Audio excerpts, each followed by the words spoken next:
Last time on Low Budget Binge. Sure, most of the film's cast probably were paid in pizza and beer, and he's not the most good-looking pup in the window. Robinson looks like Sarah Silverman and sounds like Jennifer Tilly, but the priest has lost his mojo. A little creepy, yes. And now, the next death-defying chapter of Low Budget Binge.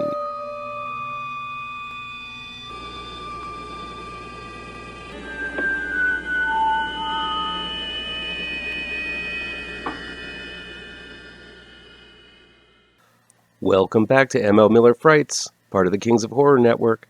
I'm ML Miller. Before we dive in, remember to give this video a like, share with your buddies across the World Wide Webs, and click subscribe to this channel, and don't forget to ring that bell for notifications. In these early days, it's crucial to get the word out about the channel to new folks and tame and tease that all-important YouTube algorithm. So please spread the word about the channel. Low Budget Binge is where we venture off the beaten path and look at low budget, no budget, and sometimes even international films that never get that top billing you see in the usual Hollywood fare. Still, I've often found that they have that certain moxie to entertain. I'll indicate in the review and down below where you can find these films along with their trailers. Here we go. Out on demand and digital download from Gravitas Pictures is The Tent, a no-budget film I wanted to like a lot more than I did. A TV survivalist expert finds his skills useful when the world goes ass end up and tries to survive in the middle of a forest against monsters snarling from the shadows. His organized life is threatened when a young woman shows up needing help. There's much more to the story than that, and it includes quite a big twist towards the end. I found the story interesting, but the main problem with The Tent is that the actors just aren't up to the task of selling the drama they needed to. Because of that, the film just didn't work for me. Filmmaker Kyle Couch has a good story here, and he's able to make some nice suspenseful scenes, as well as some decent drone shot aerials. But the acting just doesn't sell what he's trying to say, though. When you're a Twilight Zone-esque story, don't flat out reference a Twilight Zone episode. That's what they do in Ghosts of War, and I think this would have been a great film without the Twilight Zone twist at the end. Instead, it feels like filmmaker Bress didn't have enough confidence in his World War II soldiers versus ghosts story, so he decided to try to spice it up with a shockaroo ending. Had this film gone without it, I think I'd have a higher opinion of Ghosts of War. It's got some decent action, some up-and-coming actors who do pretty well here, and some suspenseful scenes of ghostly happenings. It's also got Billy Zane, and that's cool. The concept of American soldiers caught in a haunted house with Nazis outside and spooks inside is a pretty strong one, but the tacked-on Shyamalan-esque ending really soured it for me. Ghosts of War is out now on demand and digital download from Vertical Entertainment. Animal Among Us is new on Tubi this month. Christian Oliver plays Roland, a swanky college professor with everything going for him due to the success of his first book, which is about a savage Bigfoot attack on a campground where he might have embellished his own heroic actions a bit. Struggling with an idea for a follow-up book, Roland is asked to return to the camp to celebrate its reopening. Once there, it seems the Bigfoot is back and ready for another round. Animal Among Us has a lot going for it. There are some good acting moments from the pair of sisters who own the camp, played by Larissa Oleynik and Christine Donlan, and a lot of gory kills to whet the appetite. The problem with Animal Among Us is that it tacks on an ending that just doesn't work centering on Roland's infidelity. It feels like the filmmakers wanted to make a story about a philandering professor, but were paid to make a Bigfoot movie. This makes for an uneven film, with some really strong stuff at the camp with Bigfoot, and what feels like a fumble in the final moments. The Circle is streaming exclusively on the Kings of Horror Network. I was immediately endeared to this film as it opens in Chicago on an occult bookstore that is mere blocks away from my old apartment.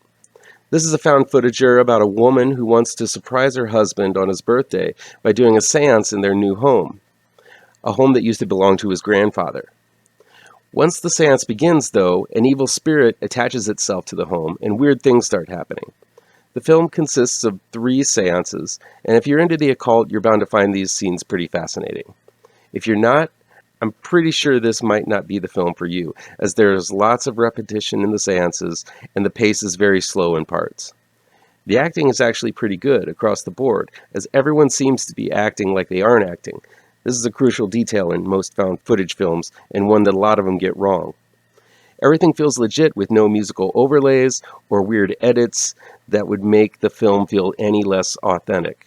The seance scenes feels pretty legit, but I'm no expert. If you're paying attention to what is said in the seances, you'll get the ending, but it's still pretty vague and leaves a lot of unanswered questions. Still, if the occult interests you, I'm pretty sure this offering is going to be worth your time. The best film of the bunch this week is Game of Death, released on demand and digital download from Cleopatra Entertainment. While I was expecting a cheap knockoff of The Hunt, I got an entirely different horror game altogether. When a bunch of bored millennials find an old game in their closet that looks like a creeped-out version of Simon, the electronic game, they find themselves cursed to take 24 lives every 20 minutes, or one of the 7 kids dies.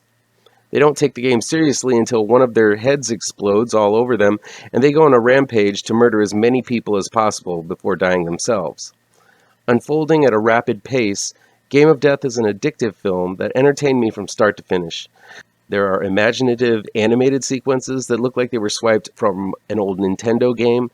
The murders are bloody and many, usually spattering blood and brains all over the murderers and the victims. The entire cast run around the film covered head to toe in blood for pretty much the bulk of the time. Reminiscent of Kids, It Follows, and Funny Games, Game of Death is a tragic snapshot of millennial culture, as these seemingly parentless kids roam the streets looking for someone to murder. It's a sad social commentary on the recklessness of youth, especially in these charged times.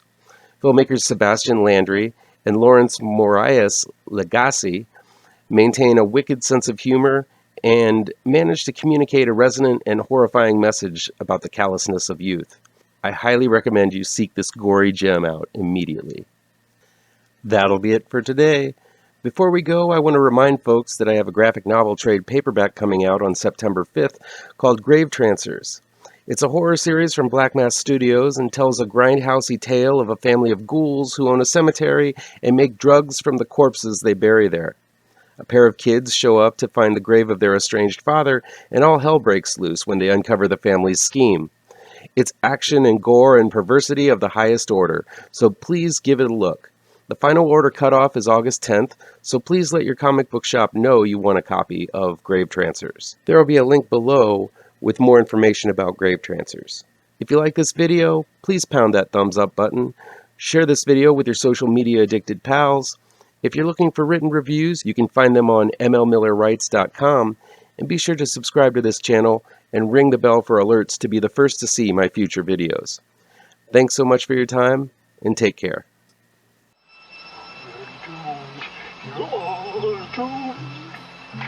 You're doomed to live the life you're meant to be. Stuck inside your